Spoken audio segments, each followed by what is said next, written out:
Hello and welcome to the Let That Shift Go podcast. I'm Noel. And I'm Lena. And this is where we talk about the good, the bad, and all the shift in between. We'll just talk mad shift. Let's get into it. And on today's episode, we're going to talk about a book by Scott Lyons. It's a book called Addicted to Drama. And there's a lot of good nuggets in there. But first, let's dive into these skin deep cards. You want to go first this week? Okay. I'm afraid. What's one experience you think I need to have and why? God. Oh, shit. What is one experience that you think you need to have?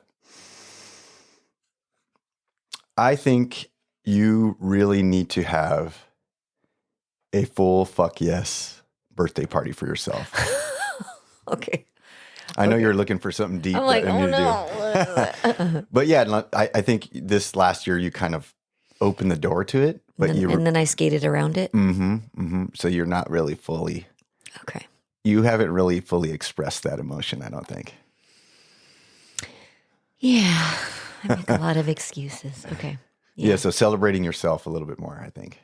Yeah, just getting to be okay with being the center of attention in the situation like that, because it brings up a lot of like old stories of Because of the just strawberry shortcake incident we talked about before. Yeah.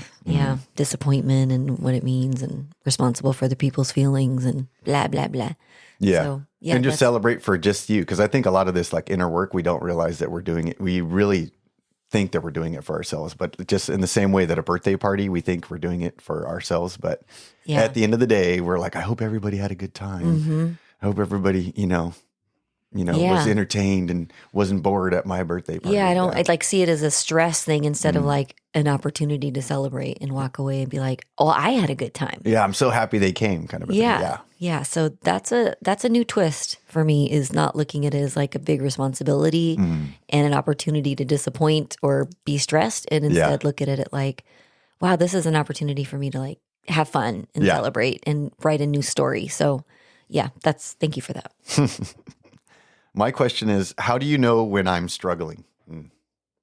Ooh, I literally can feel it. Like your face changes. Like there's like something going on behind the eyes where part of you is somewhere else processing something, and then part of you is there. Your voice changes. Really? The lift in your voice is different. It's very subtle, but I can feel it. This is why I don't play poker with you. Oh, yeah. That's true. No, but when you're saying all those things, I'm almost feeling like accused. I'm like, oh. Yeah. I mean, not in a bad way. I guess in a bad way, in my own inner workings. Because when you're saying, I'm going, I do that. Yes, I do.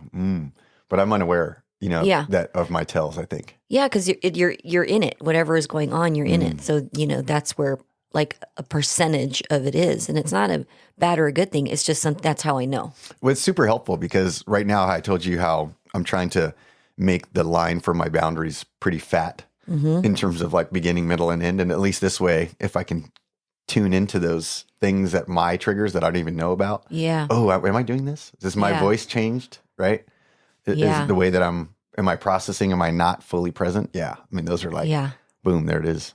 Yeah. There's like, because you have deep presence when you're in it. And like you're kind of like vibrating at your highest, and then there's like it's like the song changes and it's like, there's something very subtle that's different.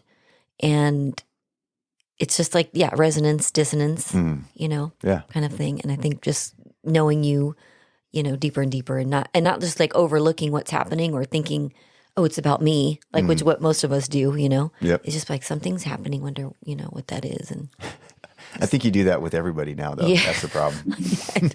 I don't necessarily think it's me. Yeah. So let's get into this book by Scott Lyons, Addicted to Drama. And I'd just like to say, when I was reading this book, I really didn't have an idea. I think it was recommended. Of course, I saw a podcast. Who is it? He was on a podcast with Mel Robbins. Mel Robbins, yeah. And I was like, whoa, there's something here. This guy's talking about some stuff. And I didn't really know what. But if you've ever, everybody says this thing like, in your group of friends, there's always that guy. Or girl. Or girl. Yeah, exactly. Right. So, or that person, we should say, right? And I really started to think, who is that person? And I couldn't pinpoint it until it came back to me. And I was like, wow, I'm the one who's addicted to drama. And wow. The more and more I read this book, I was like, oh, when people ask me, Noelle, why does the craziest shit always happen to you? Here's your sign. I'm addicted to drama. And the more and more I read this, I was like, wow. And learning, we spoke a little bit earlier about, or on a different podcast about, how I used to really listen to true crime podcasts and a lot of things that had a lot of drama. And I really thought, well, I can't listen to that stuff anymore because it's influencing the way I think and I feel and all that stuff. And that is true. But the science behind it was kind of brought forward to me in this book. Yeah. Tell me more about the science behind it because... Well, what's weird is I really have a hard time sitting still with myself, right? That's the obvious one that I've been saying, but you don't really know how that affects you fully. And so really being uncomfortable with sitting in the silence, because that will allow you to self-reflect and see what's going on within, just without any other external distractions, right? Stimulus. And so I was just constantly listening to things like that because I thought, oh, it's things that are worse than what happened to me. However, in this book, they have a very, cool way of kind of putting it, which was just like, what if you're addicted to the feelings of the drama that it stirs up? Because those are familiar. And I was like, wait a minute, because they do bring up those same feelings. Like intensity and overwhelm. Heightened. And we talked about it in the previous podcast. I come home and I bring home whatever's in that feeling into my home. And it's just this podcast. But realizing that they do really stir something deep in me, and I want them to, is the craziest part because it's familiar and it gives me something to control and to work on. Mr. Problem Solver Noelle is going to take control and try to problem solve this. Thank you for giving me another task so I don't have to look at me. Like you go up in intensity to stay in that kind of frequency and stay away from stillness because then you would be forced to sort of be with yourself and deal with my own. There. Yeah, because it's a distraction. I think somewhere in there we're talking about like the drama queen. Hello, my name's Noelle and I'm a drama queen. Yeah. My son would love that. He can record that. Keep that, Aiden.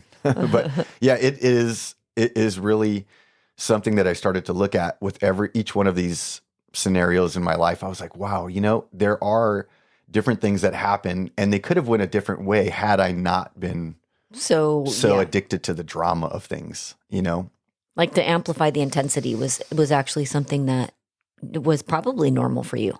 Yeah, and I did that with everything though. I mean, I amplified everything. So and get into that victim state, and that's so comfortable to kind of get into. And so familiar. It really reminded me of this anecdote about when my mountain bike was stolen. Oh, here we go. And I ride that mountain bike 3 days a week. It's my meditation. Before I've gotten to this place, it was where I found that was my breath work. Yeah. Climbing to the top of those hills and peace. Peace and breathing hard and all that stuff. And so my mountain bike was stolen out of the garage.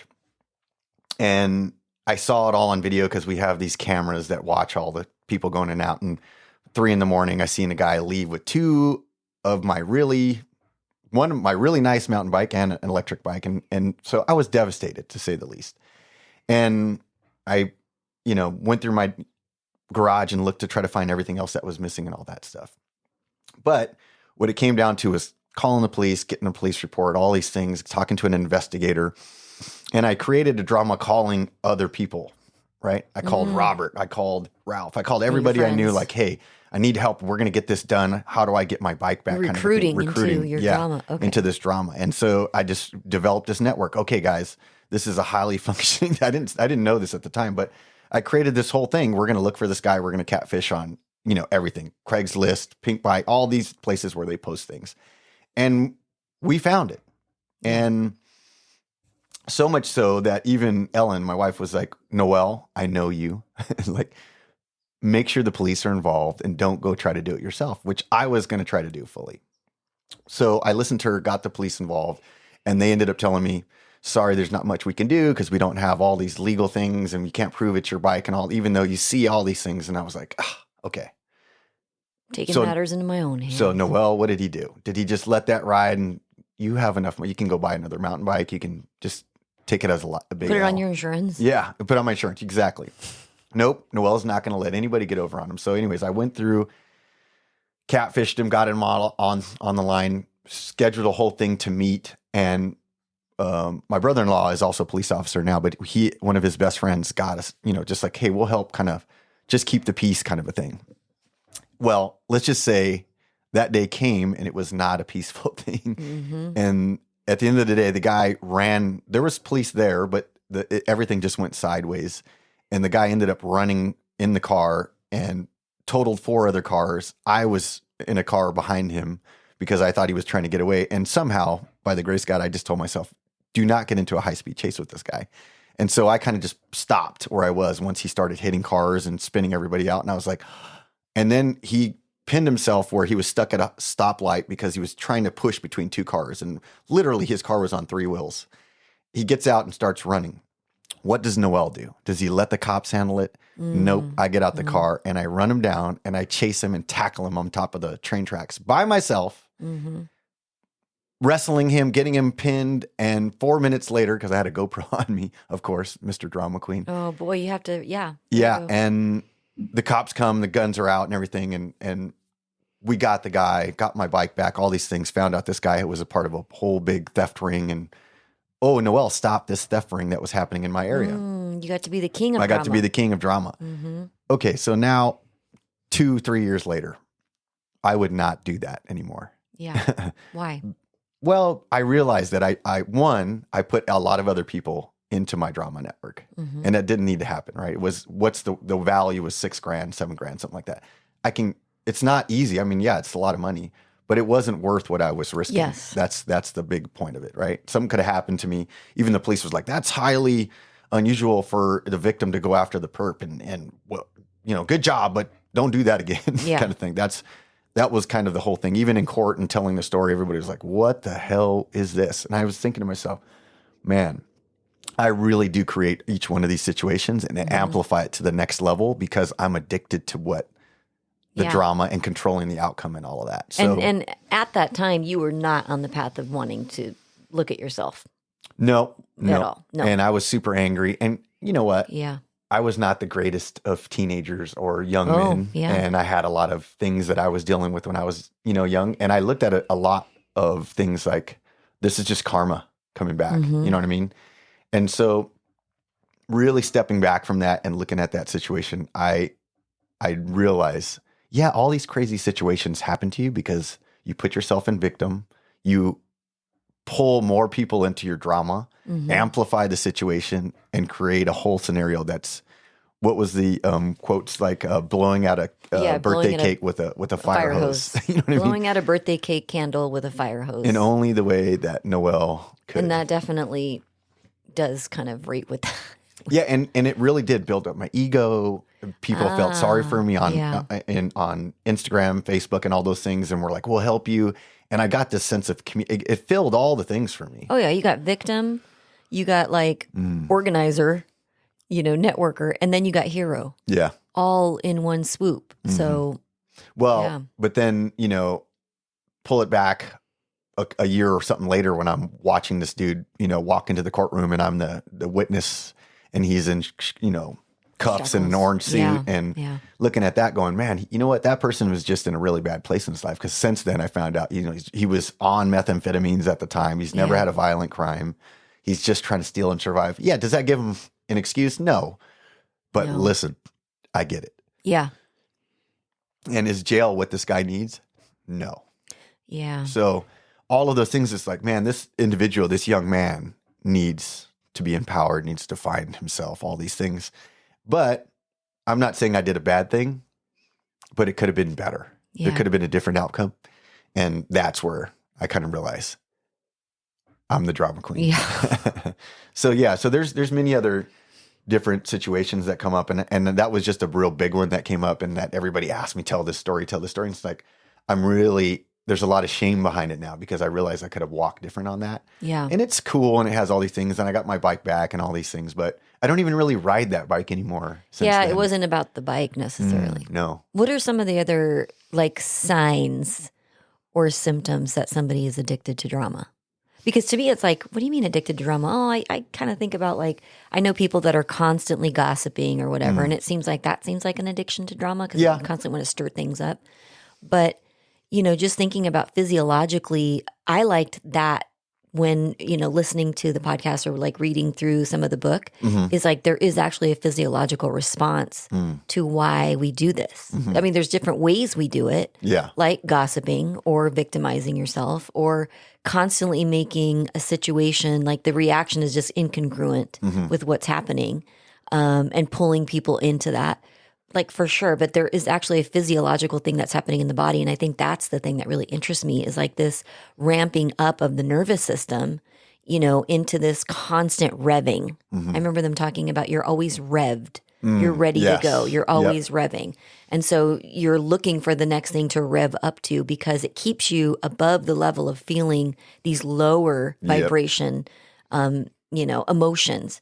Because if you did feel them, then you might have to do something about getting to them. the source is the It's like an avoidant way of dealing with your own stuff. Like you don't want to sit in the silence of what's going on with you. It's much easier to just rev constantly, keep your engine in second gear going 40 and then jump to the thing that I wonder if you. it's because, I was always the character that was afraid to ask for help, right? Like not afraid, but I felt, I don't know. Like it's weak. Yeah. And so doing it in this way is kind of like asking, like begging for help and giving me, maybe I feel attention. Like if I asked for help for the normal stuff that my everyday hurts, it wouldn't be worthy for somebody to help me. But because there's this big, fantastic, somebody stole something from me, please everybody circle around, rev up and come help me. And I need this feeling of like, please help me. And this is everybody kind of coming together to support me and help me. And I feel needed and wanted in the weirdest way. Yeah. What if it's that? I like that. That's totally possible. Makes sense. Yeah. That makes sense. Well, that's what and then I started to pull like different stories apart and going, those books when we were a kid that had different, you can, depending on which chapter you took, you got to choose. They were about choose your own adventure stories. It was like, ghost stories or something like that, where you could just pick different ways. I kind of feel like I could have went different ways. But were you always choosing the one that was like more risky? I think those books were like low key, like training quizzes to figure out if your kid's got ADHD or he's got, all these things. Like what choices is he making? Drama? Is he picking the drama response? So. Yeah. Because like the opposite of that response would have been, with the bike would have been like, I don't want anything to do with that. Like it's a bike. I can, make it up somehow.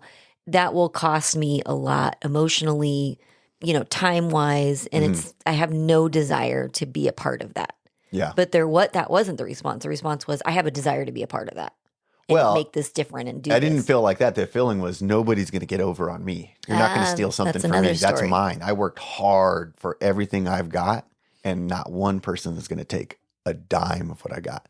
And then you have to realize it's just giving. Yeah. Right. Yeah. At some point, and that's a very old story too. Yeah. I mean, you may stop on the street and you see somebody who's homeless and asking for money, and sometimes we sit and go, "Is this person really worthy of it?" Oh, yeah.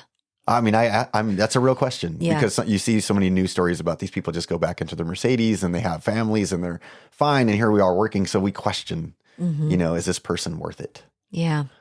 But I think we all battle with that same sign for help, Yeah. Am I worth it? Yeah. Homeless, need work, whatever. Yeah. Like we should all hold these signs on Instagram, like, drama queen. Need your attention. I mean, that's me. I'm not talking about anybody. Here. Please deposit here. Go fund my, addiction to drama here. Go fund my. I think there's a lot of that on social media. There is, I think, but it's all there's for different reasons. It's it has its purpose, and we use it for, What was your takeaway, in reading? Like, okay, one is awareness. Oh, I am that too.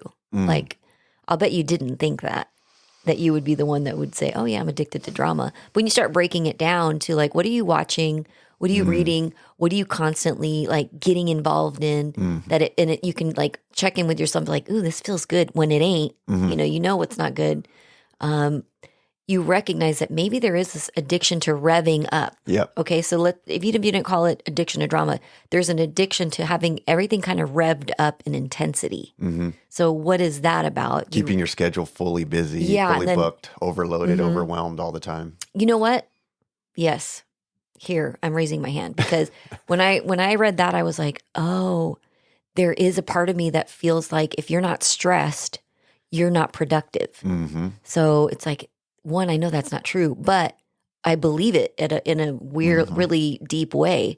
And so I will keep myself constantly busy and then be exhausted and ask, why am I doing this to myself?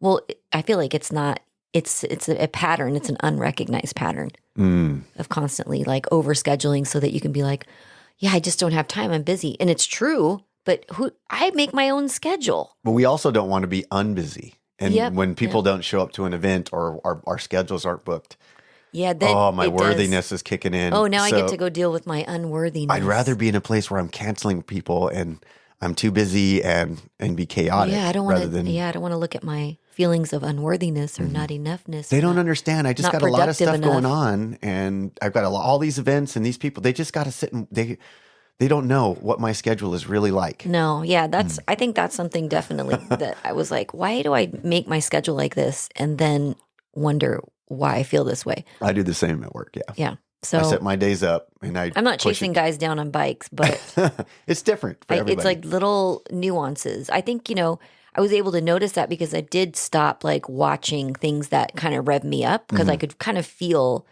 when you get a little bit, you're going into like somatic work and meditation and really kind of being able to feel your own field, your own energy. And you can notice when something like jolts you or throws you off. And so that just came in the form of not wanting to watch the news, not really be on social media unless it's curated in a way that's just specific to really kind of positive things. Even certain music or people. Right. Yeah. So that was like the obvious things that I could be like, yeah, those don't feel good to me. So I don't want to be in that. But I didn't realize that I still had this revving up symptom really when it came to my, own feelings of productiveness and value and things like that I had to stay busy. Like that's actually an old thing too. None of those things are true, but I'm making them true and it's actually causing me stress. So. Yeah, but I think in today's society, this is the way that we're all going. We're constantly engaged. We can buy anything and have it now. Instantaneously. It's like the Jetsons. It is. And so we're constantly in our phones answering messages. Now we've got it on our watch and we're checking our messages on our watch even if we don't have our phones on us. So we're constantly engaged and stimulated, which never creates room for the stillness. Yeah. And so what changed for me in this last year? I was finally able to sit still. Yeah. And that was because of breath work, right? So once I started to sit still, then I was like, oh man, I'm looking for all these problems to solve for everybody else. But the core issues just within myself, I've been, avoiding this entire time. Yeah. And so now I just really find that as opportunities to go, all right, let's not be the victim here and let's solve it ourselves. Because even with little things, even with my wife, it's like there's things that I could do on my own, calling customer service or returning something that I'm just not comfortable with, but I would rather ask her to do it because she's better at it, I say, right? And just little things of just creating ways for her to help me instead of taking control for myself and going, I'm a big boy. This is time to kind of start doing these things. You know what I mean? But we sit in comfort and instead of correcting these small ways which we feel inadequate. And those are little things that I say, it's an inadequacy. And I like that I need somebody to help me do that because it helps me to know people care and do it. But there's healthier ways to do that, right? Yeah. Yeah. And realizing the dynamic of all of that. Like thinking initially, even before I read this book, it was like, oh man, I used to listen to all these podcasts and drama and true crime things because I just wanted to make sure that, or not make sure, but just know that there was worse shit that happened to other people than me. And I think that was partly true. Yeah. But really. Plus like it meets you where you are. If your nervous system is already like kind of chaotic, then it probably feels pretty good to listen or do something that also is a bit chaotic, because it kind of meets you in the resonance that you are. because you're already revved. In the dissonance that you are. You're already revved up. So even doing something that feels, less, is a little bit more quiet, there's a little bit more space for thought, might feel like, whoa, what's going on here? So what could you do when you're feeling revved? What are ways that we can kind of recognize that we're revving ourselves? And just, I think the RAIN method is probably helpful. Yeah, I think, the thing I always go back to is, what are you feeling in your body? But first, finding a foundation or baseline of where you can notice what's actually happening, just in a daily stillness, just a daily meditation practice. And then, just finding a little bit of stillness, even if it's like 5 minutes, is just checking in with yourself, checking in with your breath, checking in with your body. What am I feeling? Oh, okay. What are the thoughts going on? I'm not my thoughts. Okay. Like, it's just kind of finding a new way to regulate your nervous system so you can notice when it starts to rev. And then starting to ask the question, or if you start to go into these dramatic scenes, or you're gossiping, or you are drawn to that type of behavior, or whatever it is just starting to notice, like find the slightest bit of awareness around it and start asking. Well, how do you know the difference between I'm asking for help and I'm spreading this dissonance, or I'm spreading this drama? Where's the line there? Because Well, asking for, I don't think it's necessarily just asking for help. I think it's just when you find like comfort in chaos. So when you're reaching out. So in other words, in my story, instead of reaching out to Robert, like, hey, I need you to go, let's scour the internet to see if we can find it posted anywhere. Could have been something different, like, man, my bike just got stolen, and we got to work on trying to get a new one. Maybe we can figure something out, or I don't know. I could have done something totally different. You revved it up to chaos instead of just kind of finding like a neutral place with it. Yeah. So if, I think that's the thing is if you're constantly blowing out the birthday candle with a fire hose. Yeah. I knew if I called him, he loves his bike as much as I did. Then you're going to get the response. Instant in. Yeah. I knew it. He was the first person I called. Yeah. So I think it's just noticing where you're at and what you're drawn to and why. Because if it sounds like if you're constantly revving up or looking for the chaos in order to feel comfortable, and you go in and, you can just like stir up a bunch of shit. I used to call that chaos management. I liked it. I mean, actually, one of my bosses said that, like, you're great at chaos management when things go wrong. And you thought you took that as a compliment. No, I thought it was my superpower. Oh, it's your calling. It was your calling. Yeah, like when shit goes bad, Noel's calm, cool, and collected. He gets shit done. Funny. He just sees through it and gets it handled. But I don't know. It's because I feel calm in that situation because that's where I'm at all the time. Yeah, that brings up like a recognition too, I think. What? Because I was a, clinical supervisor in an emergency room for years, and it was chaos management, and I thrived on putting it right. Lena knows what to do. Oh yeah, and I'd listened to a lot of true crime then. Now that I think about where my nervous system was, it was like, oh yeah. Revved. Yeah, a lot. I went to bed every night watching SVU. I know, yeah. Like fall asleep with murder. Yeah. And it was like, that's great. I feel good, Yeah. Didn't notice that like, that's probably not the best place for you to be. There is another place that feels a little bit more harmonious within. And not only are you in an emergency room with people coming in with drama, trauma in the worst ways. Secondary trauma you're experiencing. Employees, like, technical things, like constant. And I thrived on it.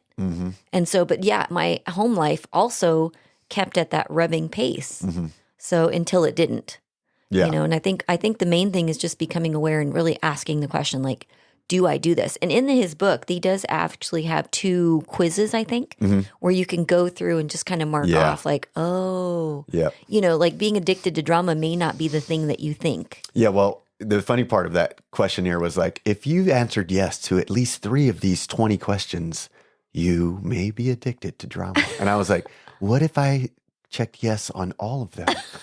You definitely are. I was like, people only need 3. Man, I think, you can get a DF minus. Yes. And still be addicted to drama. I have too. an A++. We have like a definition when we say, well, they're a drama king or drama queen. Yeah. We're not that because that means this, And honestly, I think we all have a little bit of a tendency, and just recognizing it and saying, like, where are we avoiding stillness in order to not deal with whatever's going on inside by focusing on this external stimulus that's we blow out of proportion, or we want to get involved in the drama. And, just noticing, is that true? Here's an opportunity for you to respond differently, and just being like, perhaps. Well, I think it's no mystery or that these two books came across around the same time, which was Codependency No More and then Addicted to Drama, because there's some crossover. There's a book duo combination recommendation. There's so much crossover there. And I was like, oh man, the way, and that's the way that Instagram and all those put stuff in my feed that I need to read that you talk about. Yeah. It's like, oh, that one was this book here. I really encourage you guys to just, even if it's not you per se, it could be somebody else, that, it really gives some good insights to maybe what that person is doing or feeling. It definitely is. It's a reflection even to ask yourself, but even the people around you. And then to notice in society how we are satiated with drama and, like the crime, murder, like on the news, what is more drawing is like the most horrible things that are happening. Like our nervous systems are programmed to, just be in this constant reality rubbing. TV is bigger than, it's still growing. And it's just it's everywhere.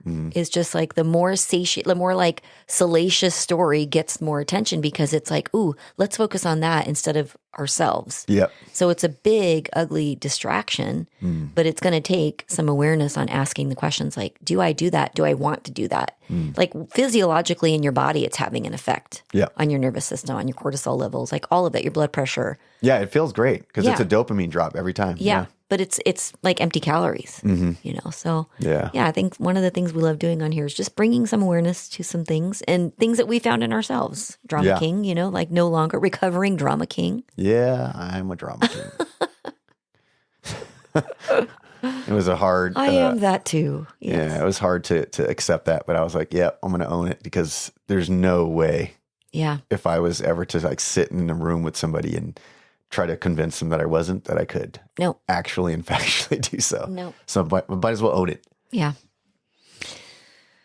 Yeah. Let us know what you think about this podcast. How are you addicted to drama? Yeah. How are you addicted to drama? So let us know. Like and share the podcast. We really appreciate you listening. And we'll see you next time.